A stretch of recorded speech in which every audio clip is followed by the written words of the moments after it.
कलिकाल कठिन उर्गारी पाप परायण सब नर जी सब नर कल्पित करें अचारा जाय न वरन अनीति अपारा। जी।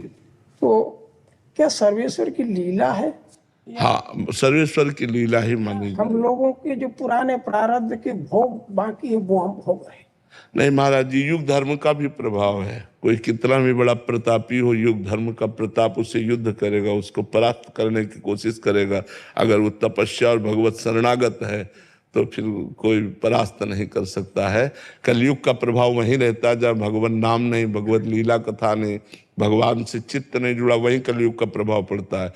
नहीं तो हमारी वाणी जी में लिखा हुआ है, जो रसिकाचार्यों ने वाणी लिखी है, राधा वल्लभ भजत भज भली भली सब होए, जिते विनायक शुभ अशुभ विघ्न करे नहीं कोई, विघ्न करे नहीं कोई, डरे कलिकाल कष्ट भय, हरे सकल संताप, हरसि हरिनाम जपत जय।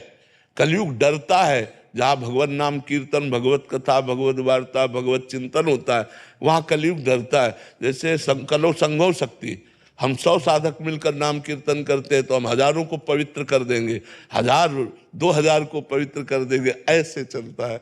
लेकिन उसका प्रभाव तो चलेगा। जैसे गर्म हवा चलती तो सबको लगती है, प्रभाव मिट नहीं सकता। नहीं प्रभाव नहीं, कल का प्रभाव नहीं मिटाया जा सकता। नहीं, हम एक कोने से मिटाएंगे दूसरे कोने में वो परास्त कर देगा।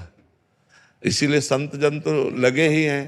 कली जो युग प्रभाव युग धर्म है, ये भी क्या हमारे पुराने जन्मों के प्रारब्ध से हम लोगों को जन्म लेना पड़ा क्या?